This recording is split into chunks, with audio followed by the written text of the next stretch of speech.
少帅，您别嫌我烦，我再问您一遍，您确定要剪头发吗？身体发肤受之父母，家中每逢有大丧，其期49日内是不能剪头发的呀。49日不剪头发，我不就变成猴子了吗？杨玉婷比鸟还灵，这点事儿是瞒不过他的。孰轻孰重，还需要我再跟你说一遍吗？是，明白。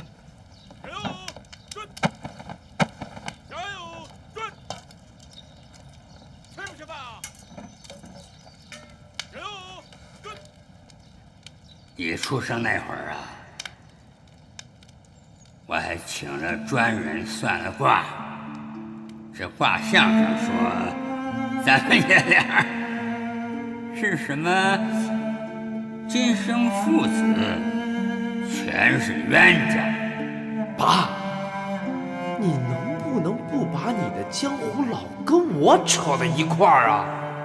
那你知道江湖是什么吗？我不想知道。爸，我想学军事，去讲武堂，自己养活自己。啊，长志气了。都说10年种树，100年育人，我看你呀，比成才差老鼻子远。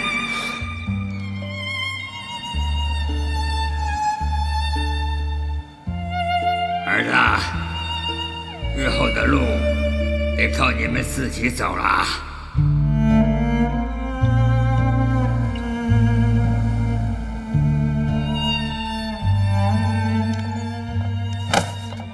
哟，剪头了，剪短了好，贵人不顶重发。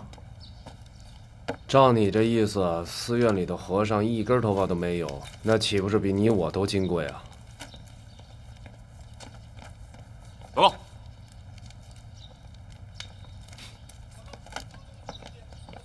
报告，张宗昌来电，索要奉天以东地盘。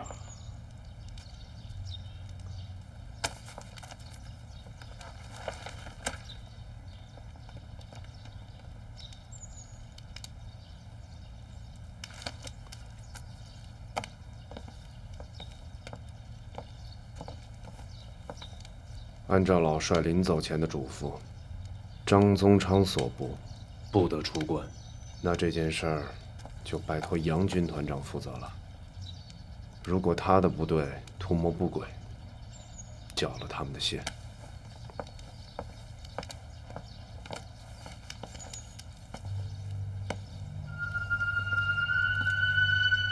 他跟您聊老帅的事儿了吧？他不提，我怎么好提？外面可都传疯了，他在防着你。小孩儿，故作从容不迫，亦是胸有成竹。不，他是心存戒备，讳莫如深。大人不计小人过，我能跟他一般见识吗？和老帅打交道是老帅弯腰待我，和少帅打交道，不让你弯腰就不错了。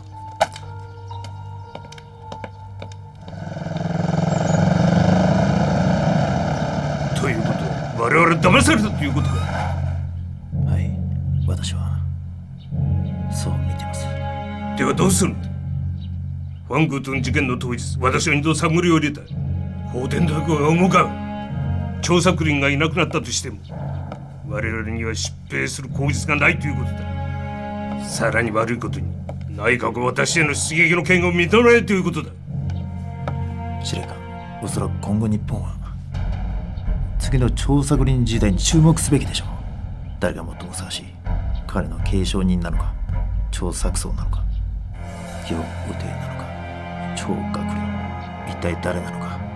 私は我々にとって誰が好都合なのかは言わないが、だが日本にとっては父の敵と思わないものがいい。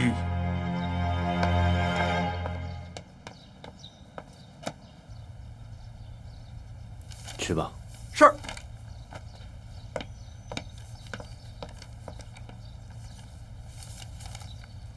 徐成业，到。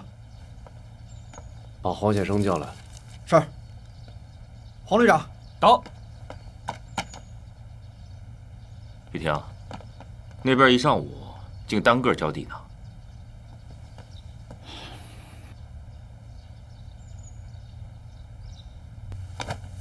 少帅，你今晚就动身去奉天替我打前站，把敌情、军情、社情都给我摸清楚。你到了以后，找到这几个人，你们几个商量一下，由你坐镇奉天警察局，利用他原有的机构，把安全控制下来，随时听令。明白，少帅。去吧。是。徐成业，到。叫卫队营长进来。是。崔营长到。少帅。坐。是。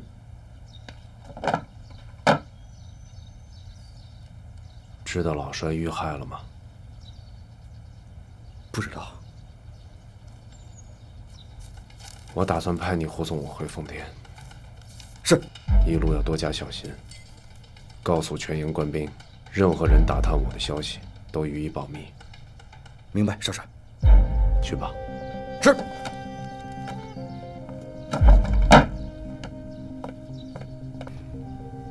那小张是要去奉天奔丧去了。那3、4军团的军事指挥权，他会交吗？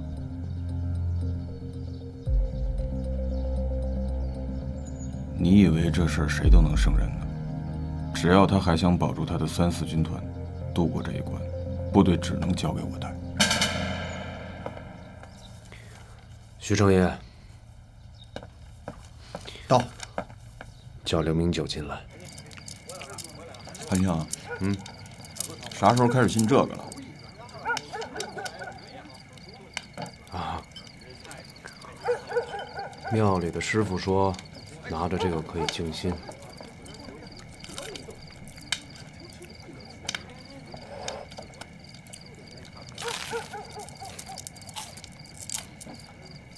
你看，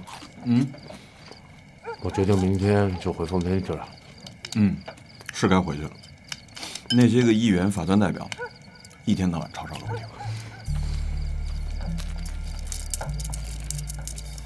这东北的未来该去向何处啊？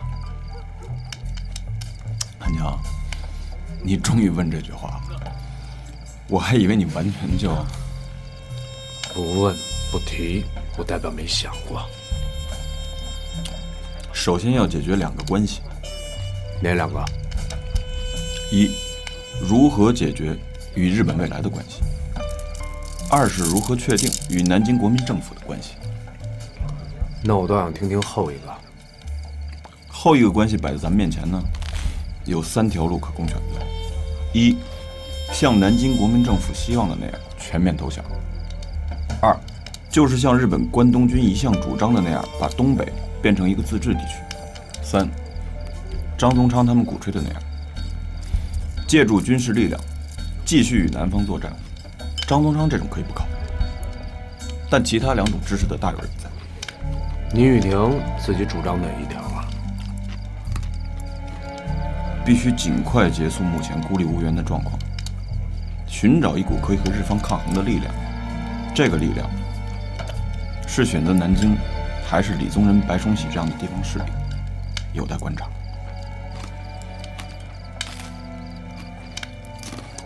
清楚了，那3、4军团就交给雨婷了。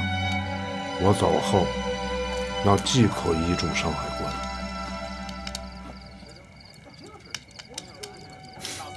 放心吧，我一直辅佐老帅，不管发生什么事，我杨雨婷都会辅佐他的儿子。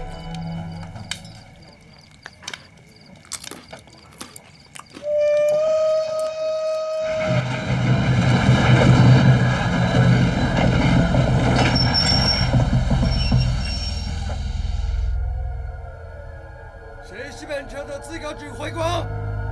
我承认。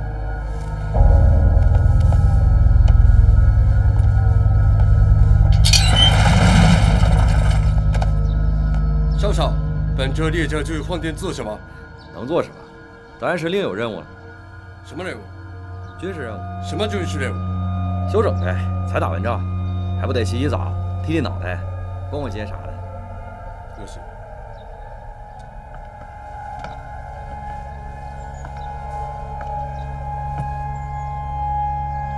对了，张学良在你们镇上吗？哦，你是问我们军团长啊？他不在。你知道他会做哪张家驻奉田？日本宪兵本部通令金凤全县查找张学良军团长的下落。不清楚，我真的不清楚他在哪儿。谢谢，不客气。投塞。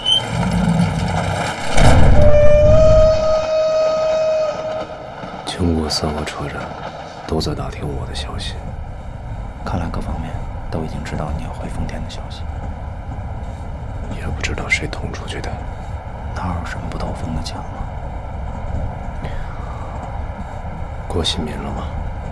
刚过新民。到老帅遇难的地方，告诉我一声。断了。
ウェイク車が1台南から来ました。番号は4072です。時間は7時58分で東門に現れました。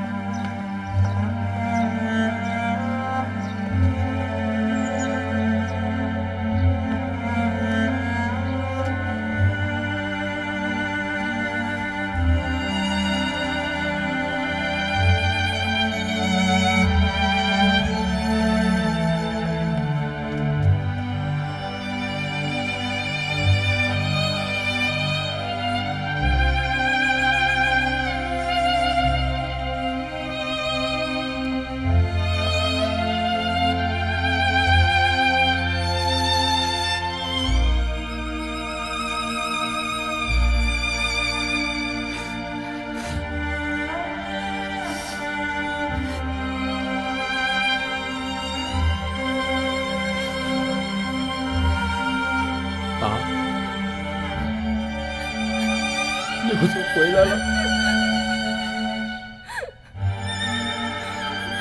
妈，刘总回来了，你说句话呀！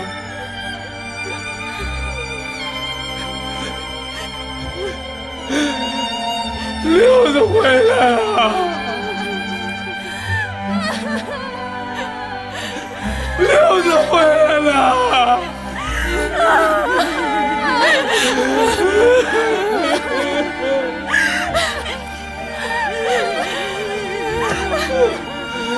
刘子回来了吧？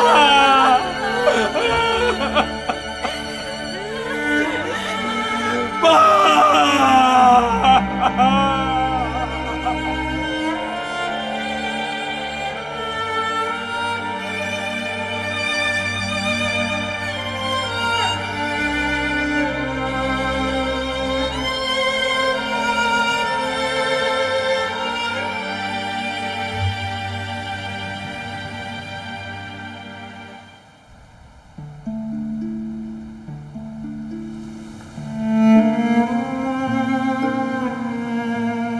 少帅晚年时常想起自己的父亲，一旦想起，他就想掉眼泪。少帅说有一出戏叫《搜孤救孤》，戏里的老程婴一开头就说“千头万绪涌上心头”。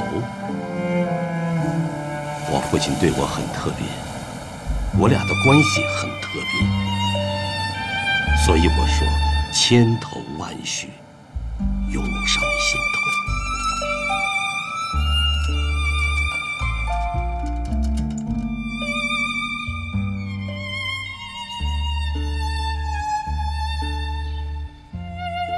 汉卿，既然大帅弥留之际有话，那么奉天的军务理应由张军团长主持。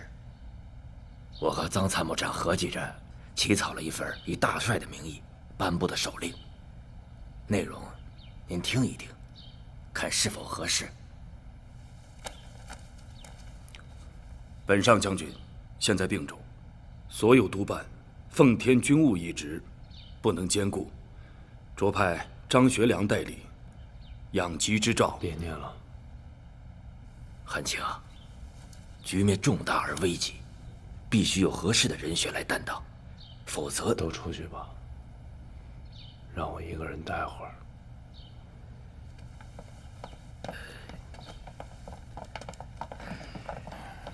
请吧，请。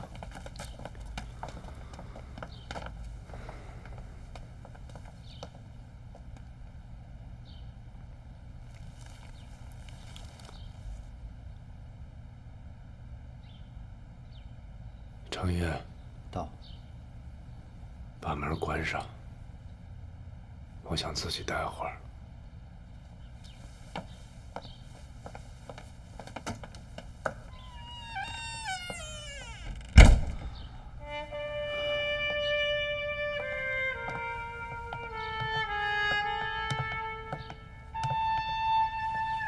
怎么样了？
大姐，我现在真成没爹没妈的孤儿了。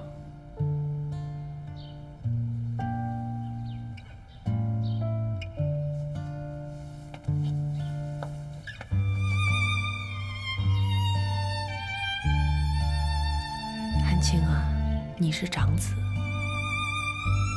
你不能这么任性的由着自己背起下去。爸现在不在了，你就是咱全家的主心骨。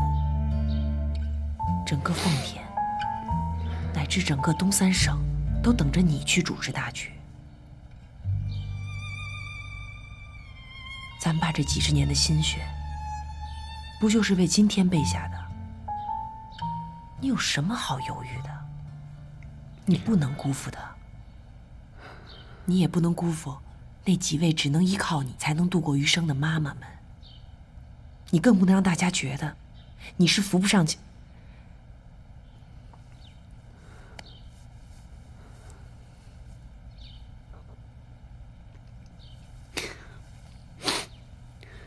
你说门口这一堆堆的人，他们都着什么急？这是个急事儿吗？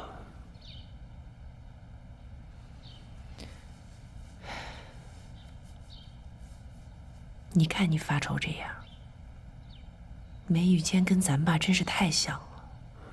能不像吗？我把自己关在这里头，就在想一件事儿。什么事儿啊？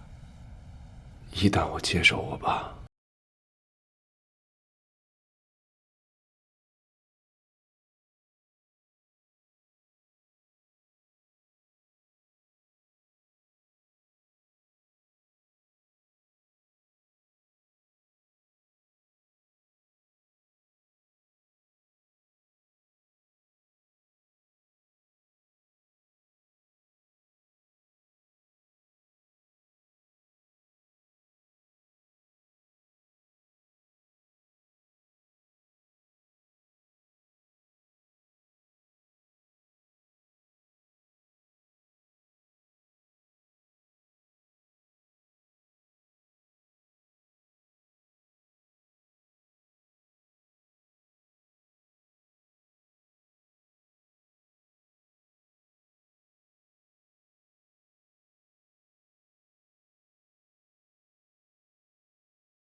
要是咱爸在，他肯定有说有笑，绝不像你现在这样。水到渠成，你知道不？你得顺着自然走，水到了渠就成了。你总得先担起责任来，办法总是有的。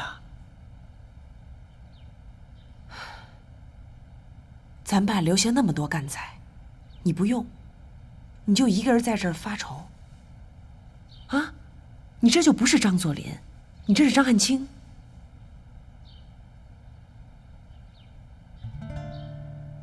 我可开门了啊！先请省长、参谋长两位妈妈进来，先听听人家怎么说，再看看怎么个办法。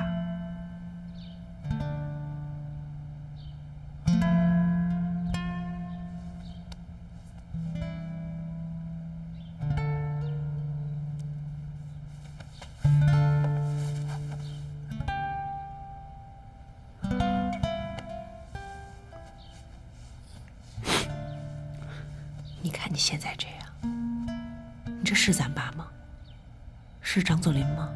是你张汉卿？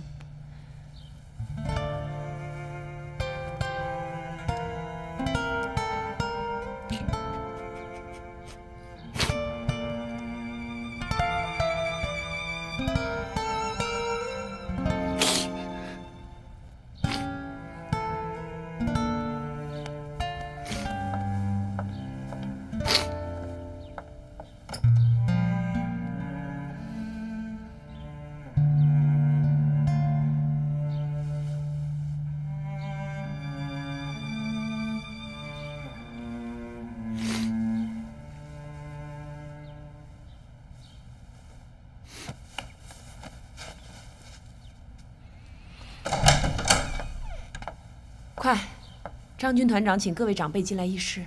是。两位，请吧。来，请。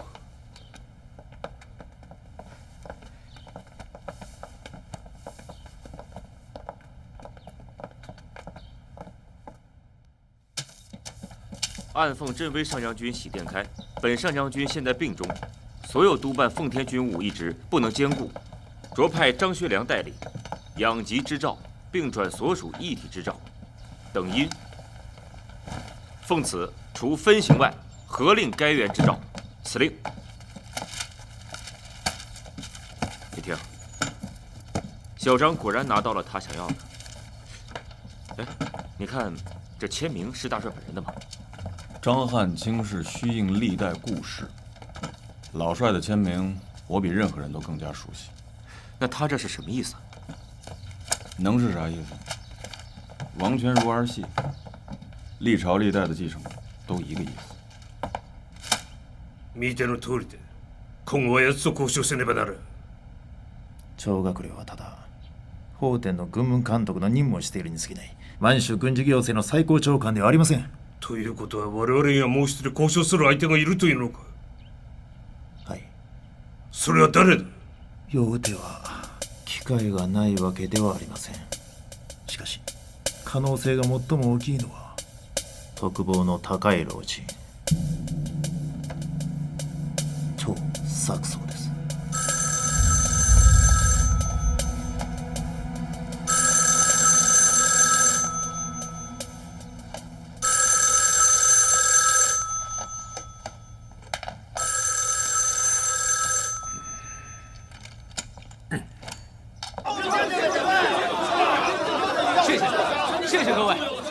家父实在是深染小恙，无法会客，还请诸位择日再来。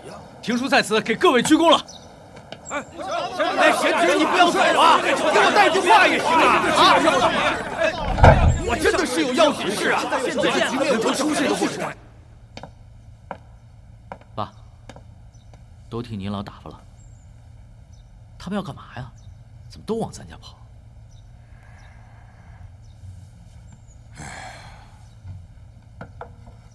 能干啥呀？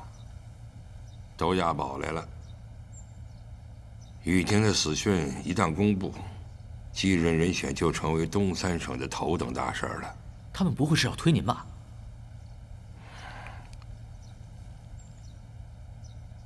哼，儿子，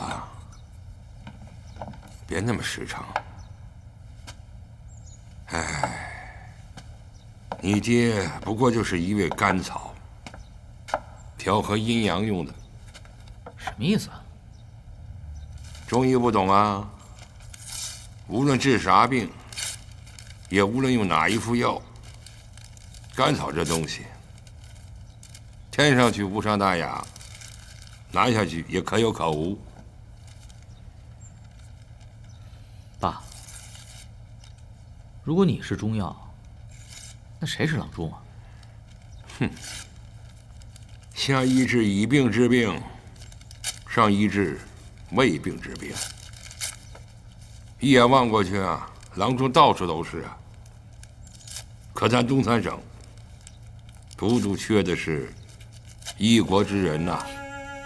爸，你这话恐怕有人不爱听。你是在说谁呢？爸，你看汉卿的通告了吗？那上头有他5项施政纲领，那完完全全就是一副继承人的口气。哼，口气顶屁用啊！不顶用。现眼下，咱东三省最当紧的不是口气，而是实实在在的，得有一个确确实实的东西。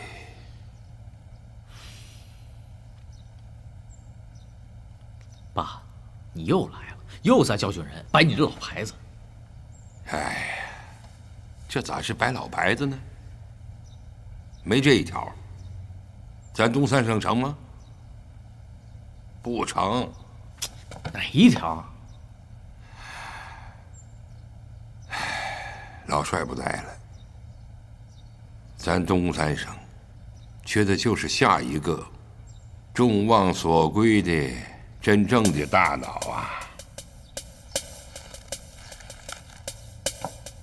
咱们的大脑在哪儿啊？嘿，真正的大脑在哪儿啊？对，少帅决定明日正式公布大帅逝世的消息，同时公布张作霖一会。少帅的意思是让张作相任为园长，你们派人去他家，当面向他老人家解释清楚。对。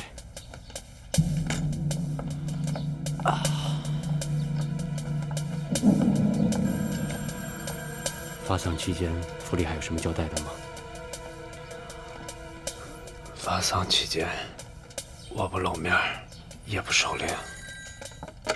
是的，让军乐队就住帅府附近。陪领守孝，让薛明、薛增、薛四代我治理。府上的一切事务，交吴妈妈主持。行，明白了。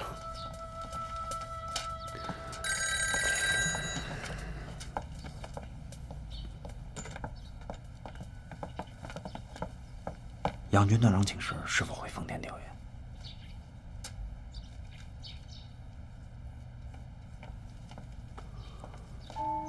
不，他杨玉婷没有回奉天调研的任务。他的尽忠尽孝之所在是山海关。今天晚上你派一个可靠的人，给军团参谋长鲍文岳送信，叮嘱杨，不允许有任何纰漏。明白。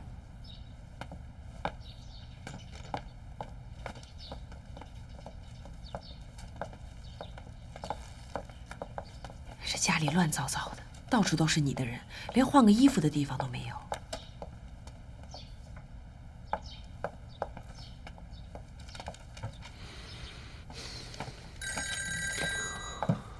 你要习惯啊，大姐。居丧期间，我们需要待在这儿，陪咱爸。这离咱爸最近，他的阴魂会保佑他儿子的。你看吧，过2天这里会更热闹。这是东三省的风暴中心，什么人都会来吊唁，甭管是亲人、故人、好人、坏人，什么乌龟王八蛋都会来。咱爸说得好，江湖是什么？江湖就是人情世故。我就要在这儿守着咱爸，给他们来一个人情世故。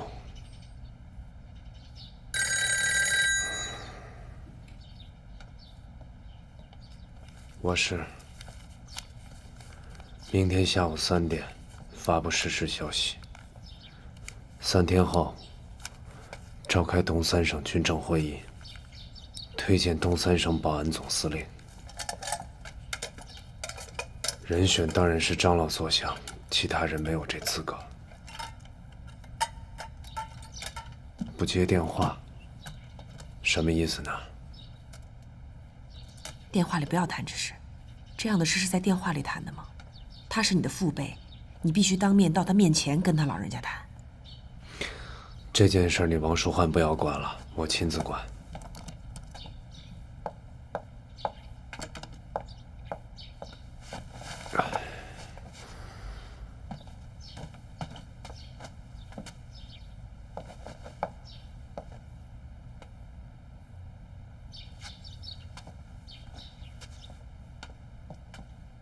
川军府，毕竟你在代理父亲的军职，是公论，不是私议。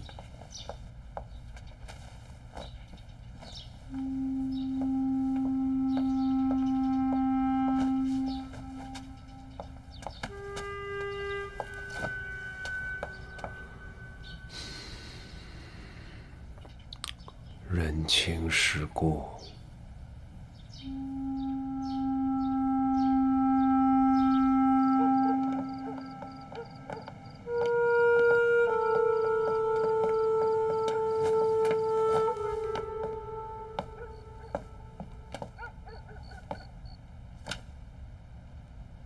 明天公布消息啊？对。同时，还会公布治丧委员会名单。您老是治丧主任。大侄子，我就不站了。我这腰，要不说人老了，大毛病没有，小毛病不断。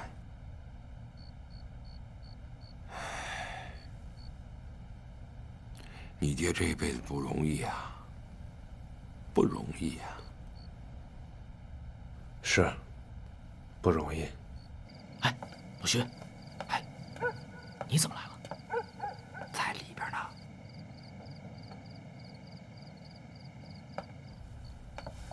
婉清，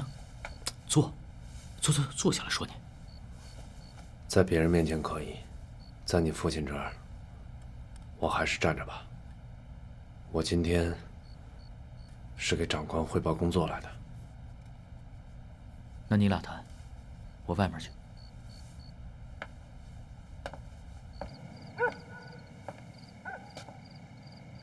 老叔，侄儿没有虚言。您一直都是我的长官，我是您一手拉扯起来的。营长、团长是您任命的，您不做旅长了，让给我做。27师师长也是您不做，保我做的。大侄子，今天咱不扯这个，你到底想要说啥？老叔，那我说。说。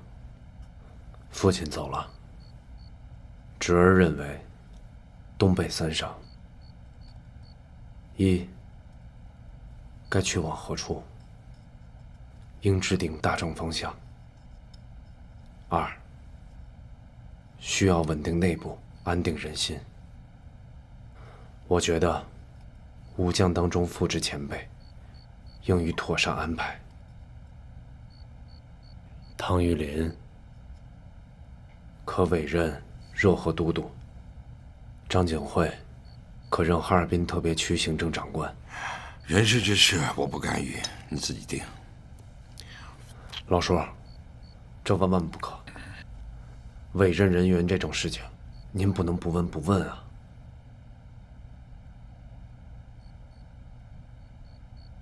大侄子，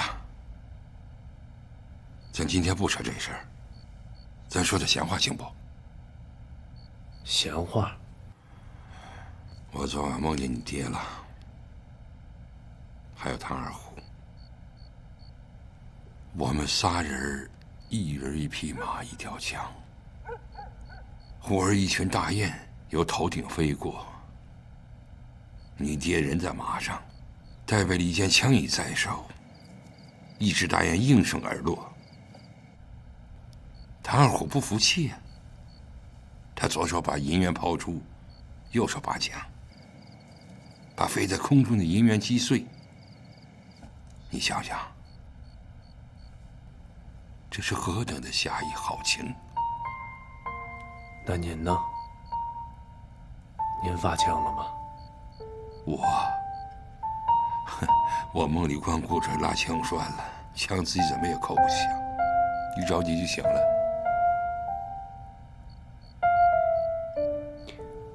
这种体验我也有过。梦里头，家里的枪永远都打不响。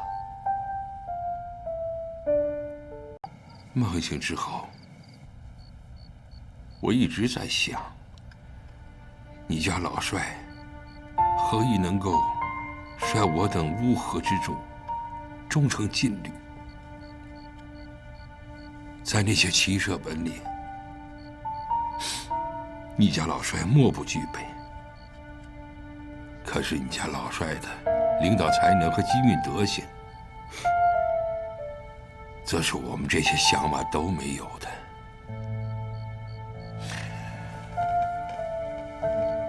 我和你爹这一辈子混下来，荣华富贵也享受了，生死患难也经历了，你们儿孙后辈也长成了。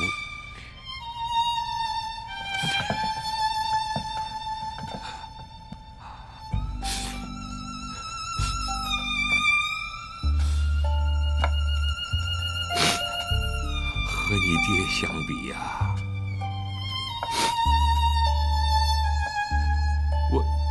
我张作相算得了啥呀？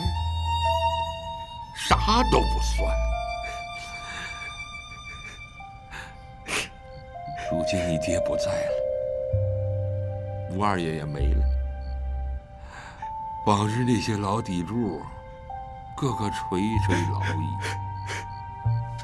这重整河山靠谁呀？该有些担当了大侄子。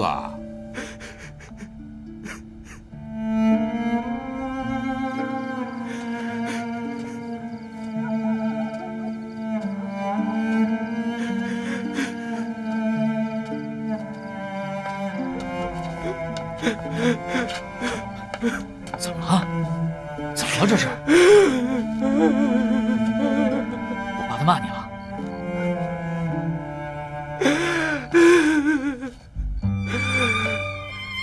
这句话像刀子一样，比骂还戳心呐！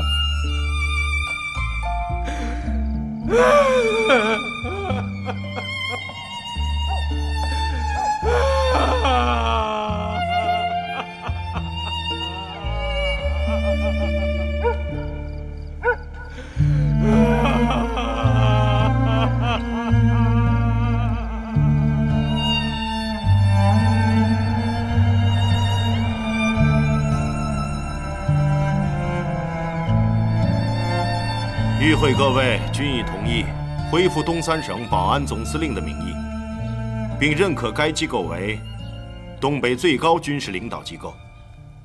各位是否还有异议？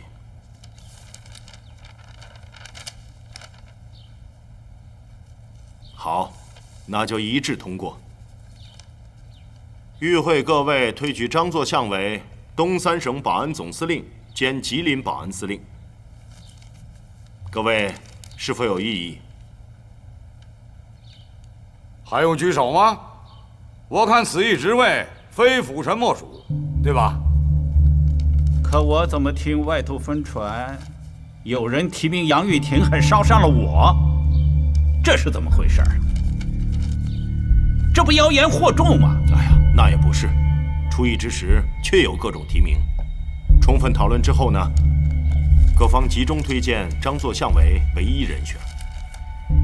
其实雨婷也是不可多得之干才呀，他常年辅佐老帅，深入实际，掌握全局。当然，提名本身即为对他多年业绩之褒奖。既然张老作相作为唯一人选，那我们应该鼓掌通过。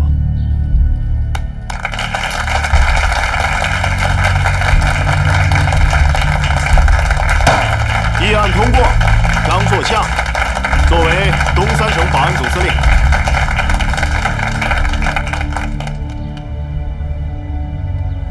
我张辅臣有一句心底话，要对在座各位说。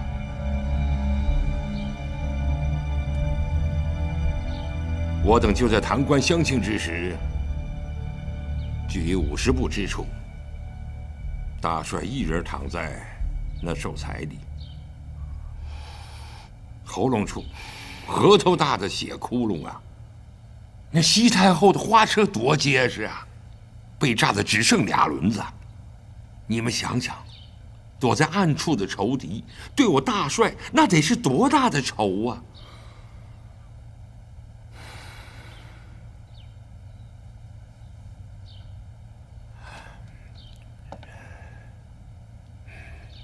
大帅要是好好的走，那我一定接他这个差。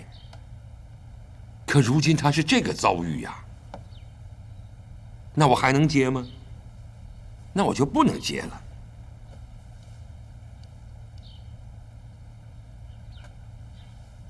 大帅生前的心愿，在座诸位应该心知肚明啊。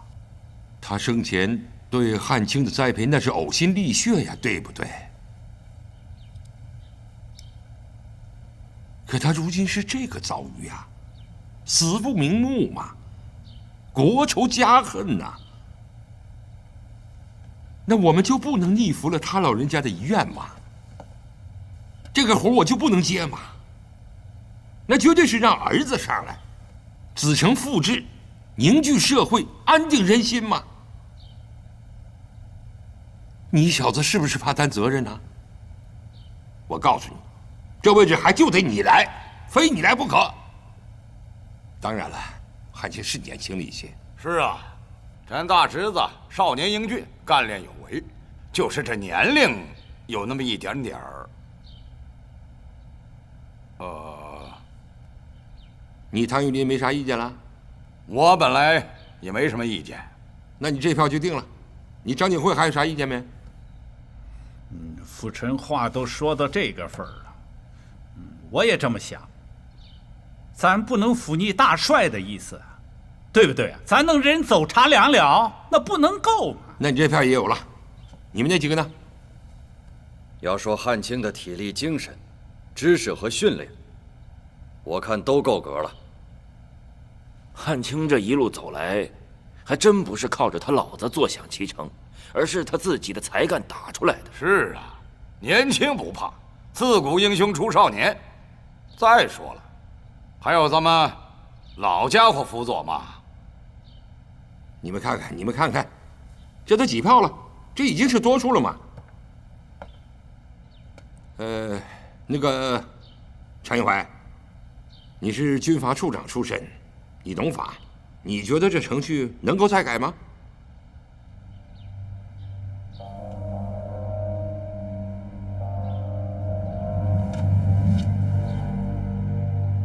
已成决议之定案，不能擅自更改。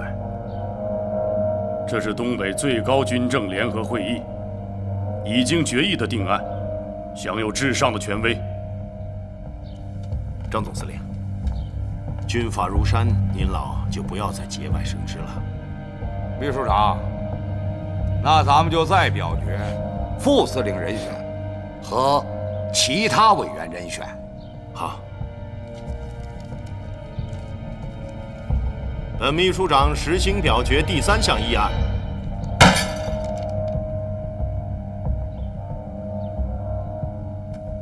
我张辅臣现在就提出辞呈，希望最高会议立刻予以表决，这总该符合法律程序了吧？是的，张总司令，您可以提出辞呈，但必须事先完成法定手续，所以此事不宜在本次会议上表决。那好，我现在回家写辞呈去。你要什么手续，我就完成什么手续。我觉得往下也毫无意义。我建议现在立刻休会。辅臣，哎，老常，既然辅臣的如此坚定，我说你就别再为难他了。这么大的事儿，这么大的事儿，坐下，一天不定，一天不安嘛。你坐下吧。依我看呢，今儿就一决了吧，缺的手续以后咱们再补呗。咱们大活人不能让尿憋死了吧，对不对啊？本秘书长秉承多数前辈的意思，继续开会。现在请诸位继续表决张作相总司令的辞呈，以及核准继任人选张学良的票决。有反对此项议案的，请举手。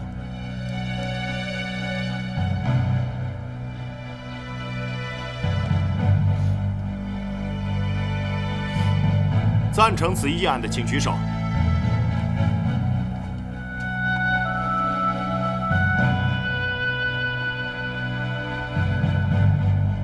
最高议会批准张作相辞去东三省保安总司令，同时推举张学良为东三省保安总司令。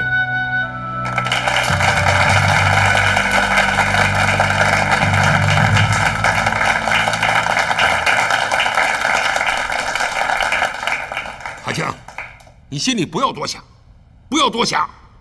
我以前怎么辅佐大元帅，我以后照样怎么辅佐你。可你得给我听好了，你要好好干。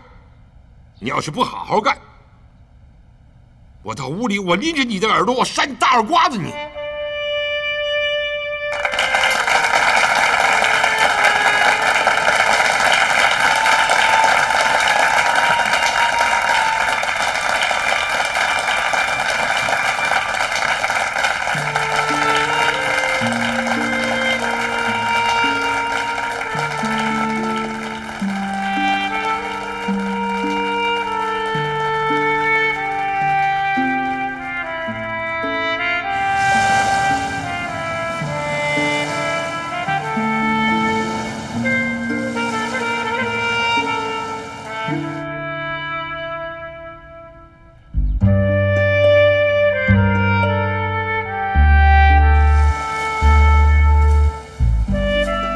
东北的未来，就在那时都沉甸甸地压在了少帅的肩上。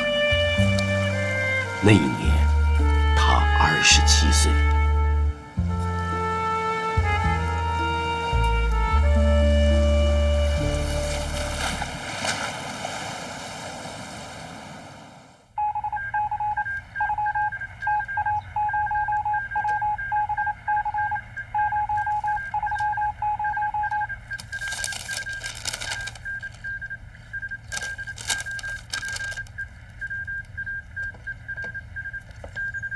玉婷，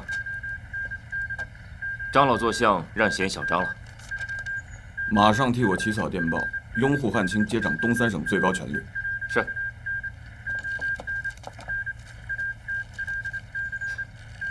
行文如何口气？是热烈一点儿，还是平静一些？动点感情吧，将来你就明白了。关外从来是个讲感情的地方，只讲感情。他张作相就是感情讲得好，先前于老的讲，现在于小的讲。明白。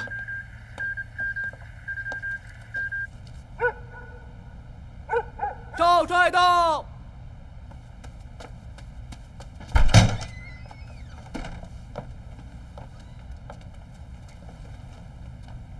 你们这是？汉卿啊，是这样的，你既然正式接替了老帅，在这个家里，咱这规矩就得改改。我和姐妹几个已经商量过了，这个帅府里的居住安排也得改改。老帅的寝室、办公室、会议室以及所有的物件都腾出来了，你和凤芝2人就搬过去住，我们姐妹几个以后就不再占用了。那怎么行？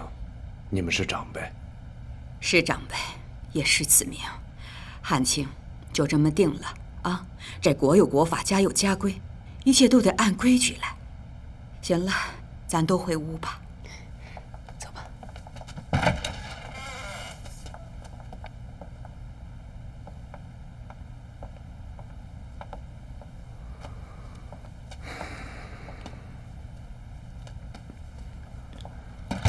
这是何必呢？为什么要弄这么生分？咱张家讲感情，更讲规矩。咱爸定下的家规。这几个妈妈们，也是借此表示对你的拥戴，你就接受了吧。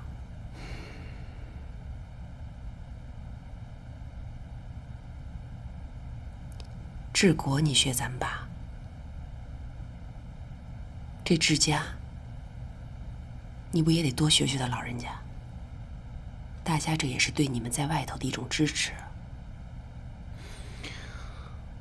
我这几位妈妈呀，难得，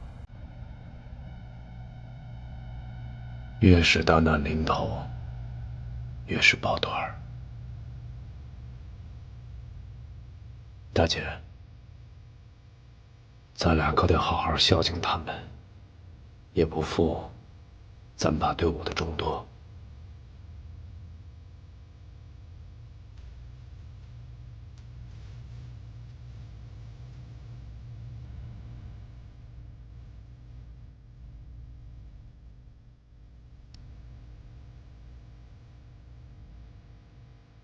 少帅，作为英国路透社的记者，我非常好奇，您是否认为从今天起，东北已经进入了少帅时代？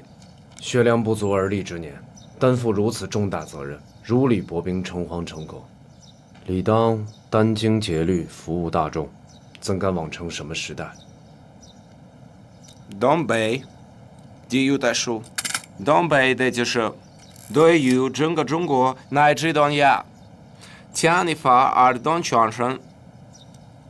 少帅执政后，东北将何去何从？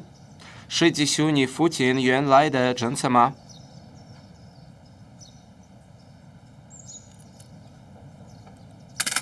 家父遇难之前，力倡霸占西征，保境为民，维持和平，整顿内政。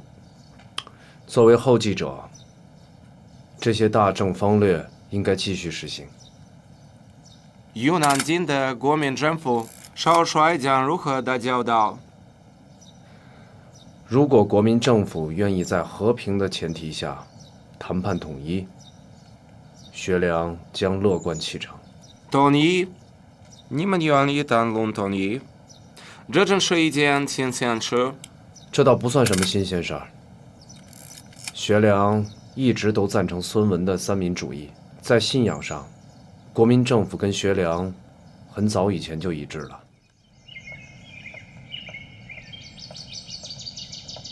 此人和他父亲一样，不容内向。你在说谁？张学良，对路透社记者标榜，他早已信仰三民主义，你看到了吗？是吗？这是一个重要信号，说明此人和他父亲是不一样的人。应该不一样吧？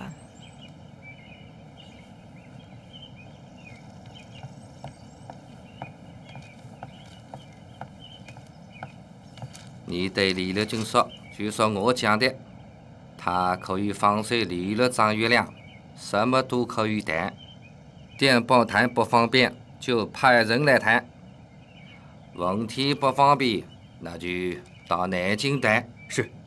另外，你找一家合适的通讯社，我要对记者谈话，谈一谈我对和平解决东北问题的立场。好的，我这就办。Darling， 你们不是要相互抛接橄榄枝吧？我的策略是有桩没桩先打上3个，然后再看看对方的反应。这个年轻人很可能是我们前所未有的一次机遇。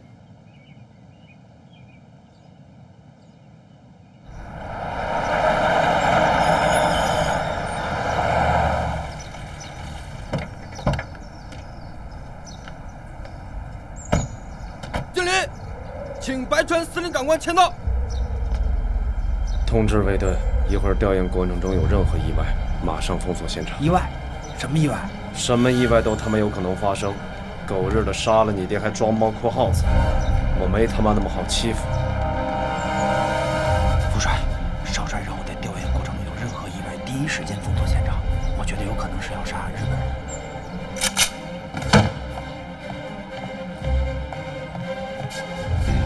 舒涵，我看总司令过于疲惫，也别让他勉强陪白川司令了。你带2个人带他回屋休息。好，走。少帅，少帅，少帅，少帅，少帅，少帅，少帅，撒手，撒手，快回去！少帅，少帅，撒手，少帅，溜子，你不要乱来啊！把少帅带回去，快点！是少帅，听话，撒手，放开我！少帅，听话，先回屋。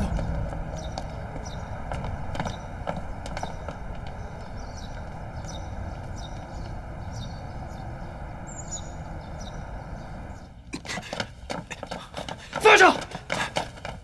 都跟着我干嘛？溜子，你这不是胡闹吗？人家日本人是来行调研之礼，你要杀人家，刚才要是真动手了，这还得了啊！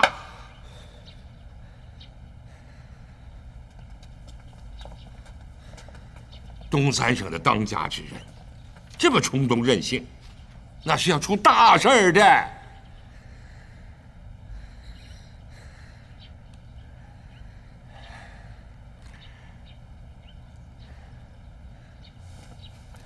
给我好好开导总司令。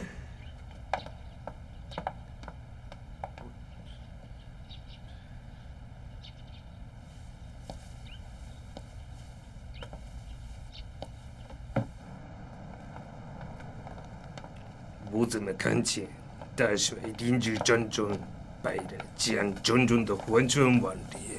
那是那个蒋中正？难道还有第2个蒋中正吗？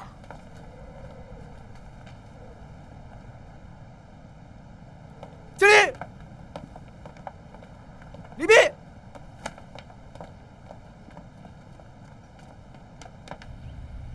成大业者，要能忍辱负重，非常一时之快。东北的大业是什么？东北的大业是图存。东北要想图存有2条：一，连日，依靠日本人。可是你看看我爸，对日本人多客气，他这一辈子都在受日本人的气，可是到头来呢？所以这条路我不能走。我今天之所以动气，我是要告诉那些人，让他们断了念想。我张学良不可能忘记杀父之仇。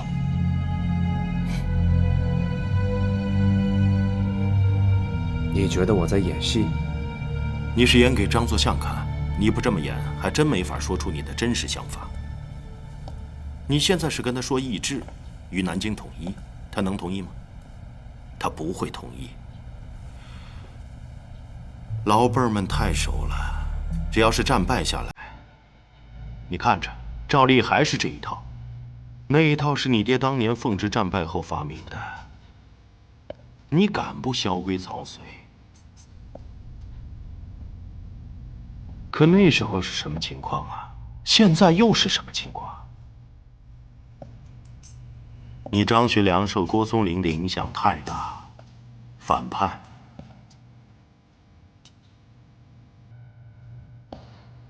反叛怎么了？我像茂臣又怎么了？这世界上有哪个徒弟不像师傅？我总觉得，解决东北问题的第2条出路，就是西内征抵御外侮。我们要借助强势力量，可这个强势力量就在南京。一旦我们和南京统一，日本人再想吞并我们，就没那么容易。少帅既然有这种想法，何不着手去做呀？这是多大的事儿啊！狐狸千条计，刺猬只有一个主意。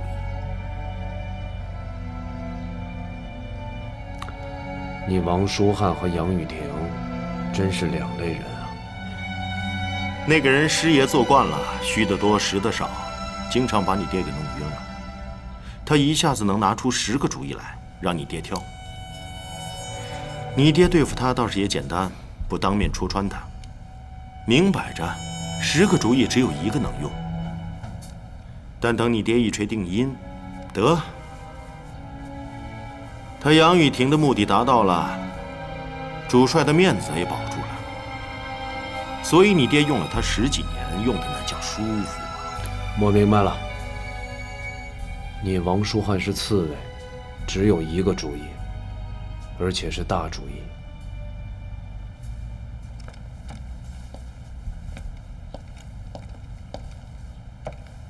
别以为今天我打日本人这一枪是你们拦下来的，枪在我手里，我想打，谁也拦不住。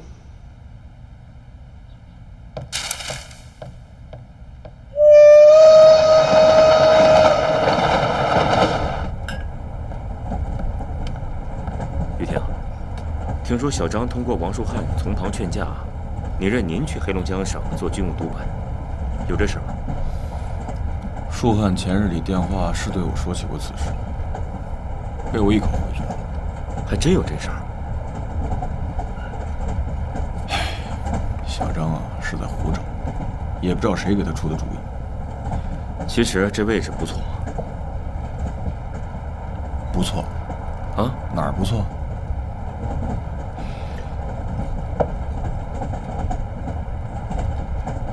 予以优厚待遇，给你个诸侯之位。他对张景惠、汤玉麟、张作相都可以这么做，唯独我杨雨婷不吃这一套。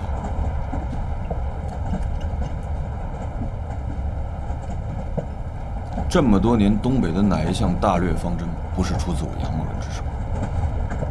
就眼下东北这危局，他小张那点体力、精神、知识训练，他对付得了吗？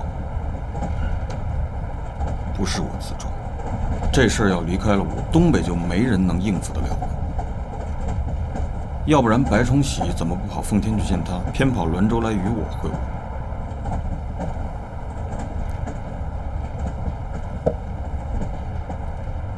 这白崇禧是一般人吗？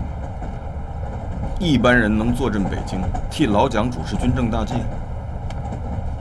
白崇禧又认为，小张不认为。你和白谈得好吗？什么叫好？什么叫不好？你以为换面旗子就叫好？北伐军，关内还没统一，大局未定，自顾着，能帮你啥？不换旗，还可以举足轻重，战胜自卫，出征在外。真要是换了旗，就只能听命于蒋介石，进退失据。还真是这么回事儿啊！老实话，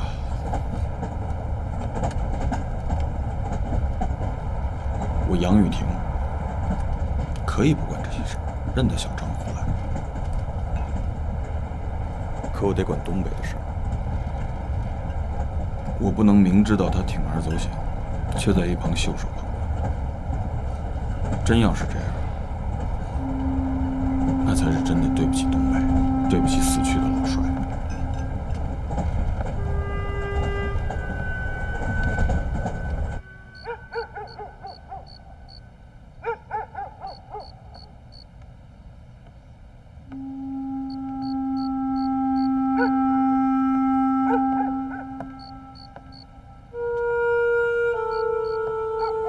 你怎么一个人这么晚？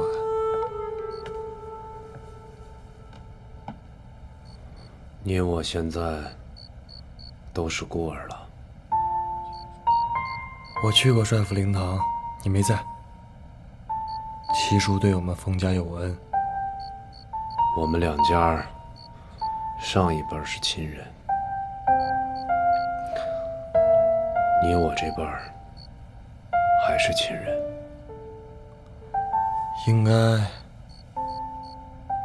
是吧？你这口气不像是亲人呐。你还是过去那个汉卿吗？你不是。东北保安总司令，仅仅1夜之间，你得让我适应一下。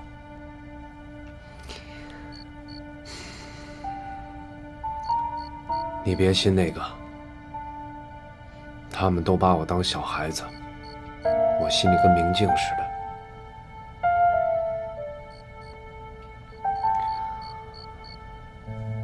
对了，我去过你那个逢庸大学。行啊你，搞那么大一场子，可以跟东大营、北大营媲美了，还弄了2架飞机，全中国的大学也只有你那儿能跑飞机了吧？场地是有了，校车也不是问题。哎，对了，你怎么不招女生啊？一个女学生都没有。够闲话的了。你怕，我就不怕。我想好了，我把老爷子遗留的存款全部捐给东北大学。你这不是和我唱对台戏呢吗？唱吧，你小子现在可不是想干嘛就干嘛。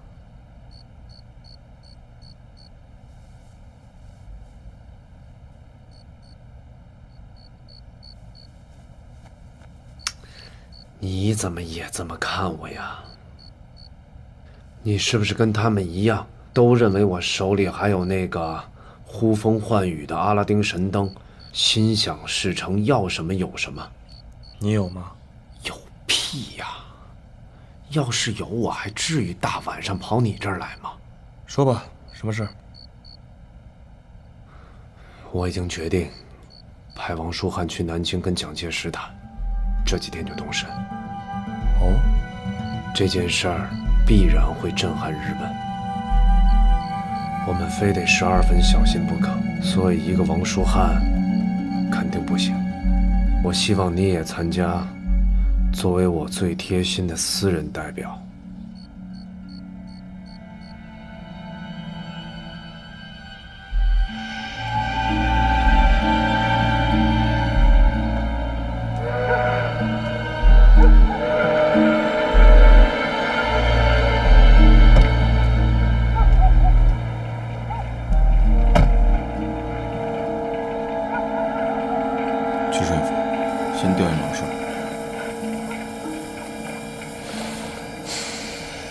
怎么样，上海关那边还行吧？汉卿，本来风之也要来，还要带着姚夫人。过分了，汉卿，司机就应该司机来做，你做你的总司令不好吗？目犬臣鸡，各司其职。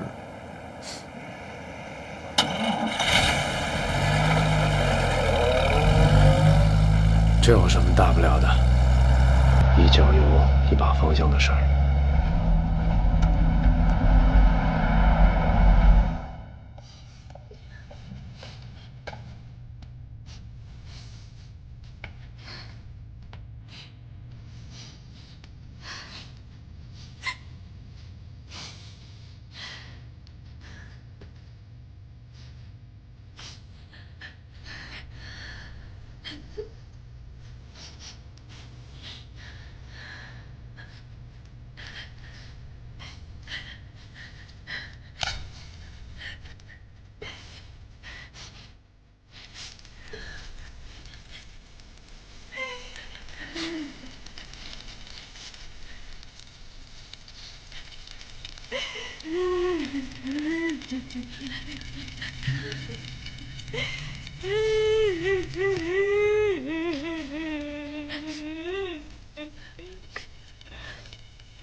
老帅，宽仁。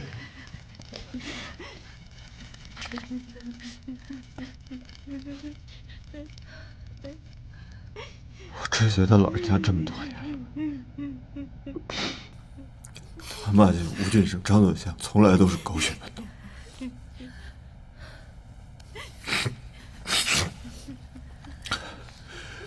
唯独对我杨雨婷，你啥时候听他对我爆过一句粗口？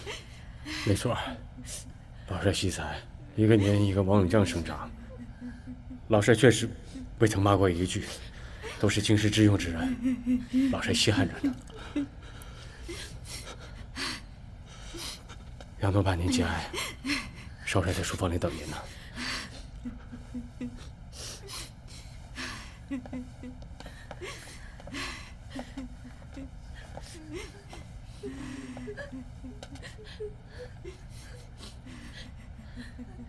你是帅爷面前的老人了，帅爷这一去你咋安排？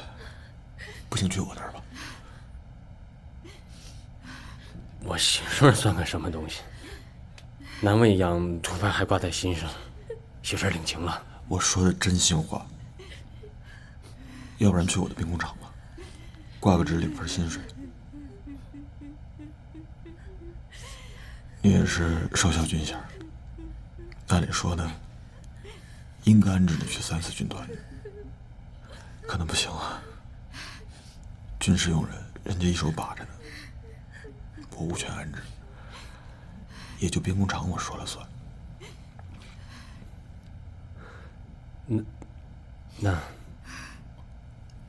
那怎么好意思呢？就这么定了。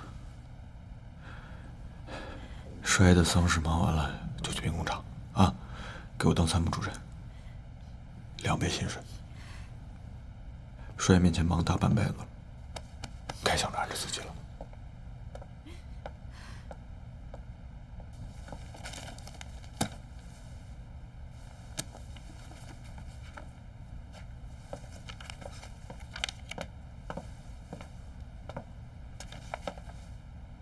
你这里经典可不少啊，汉强。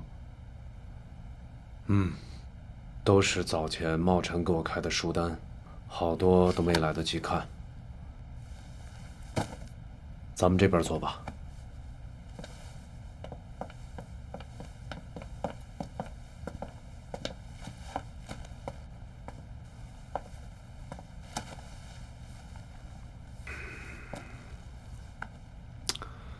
咱们今天晚上不谈军事，可好？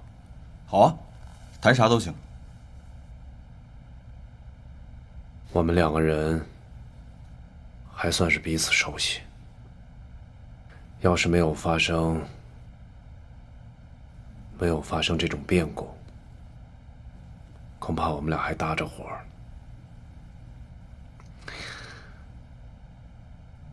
今天我这个位置不是我自己想做的，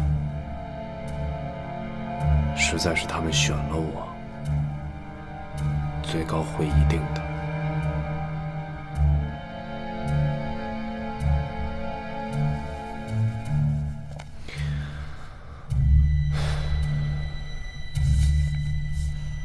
要我说，这就是天命。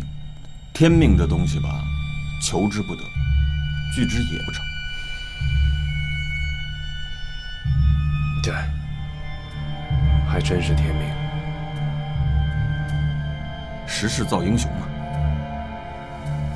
时运到了，命运自然而然就把你推向了风口浪尖。对，如果没有时运，你父亲也起不来。没准儿还在立他的寿衣庄呢。一个平凡的人，在特定的时刻就被历史给点石成金了。你父亲如此，你也是如此。当然了，所谓英雄就是不甘平庸的人。你父亲就是不甘平庸，要不然凭啥他能成了大元帅？汉强。你现在坐到这个位子上来了，那你是石头啊，还是金子？不是说到这个位子就一定是金子，对吧？你得主张天下，你得虚怀若谷，你得宽仁慈爱，你得处不为之事，你得行不言之教，你得兼容并蓄，广纳人才。下军尽己之能，中军尽人之力，上军尽人之智。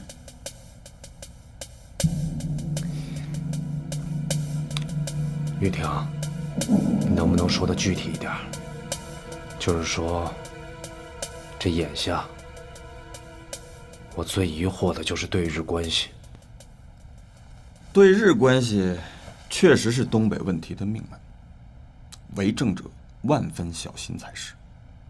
可是他们都杀了老帅了，咱们还怎么个小心法？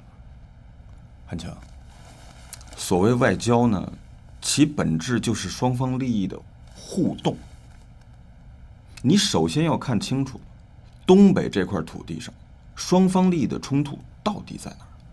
那还用说，他们日本想把东北变成他们的殖民地，对吧？没错，没错。日本确实时刻想要一口把咱给吃掉。可什么时间吃，以何种方式来吃，还是有区别的。这就为我的对日政策提供了选择的余地。我以为目前我们东北的既定政策就是要避免和日本公开冲突。能避免吗？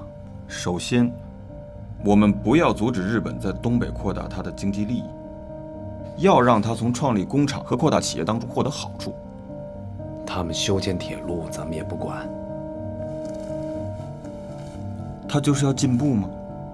那就让他进步了。咱们的问题是一定要进步的比他更快。日本人迈一步，咱必须要迈出2步去。中国内地向东北移民每年大约是100万，时间对中国是有利的。中国人一天天多起来了，日本人最起码不能阻止咱们在东北搞教育，创立中国人自己的学校，不能不让咱们发展农业。我相信日本一定很高兴看到咱们发展农业。其实许多方面，中日双方的利益是并行不悖的。你是说，中国本身的力量在东北迅速成长，使他们无法吃掉你，只能与你相互依存？我对白崇禧就说，如果关内的同胞不能予以我们军事支持，那就不要迫使我们和日本公开冲突。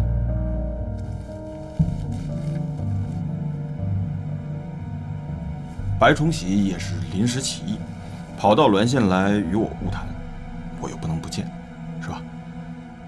我是感觉蒋是着急做统一中国的元勋。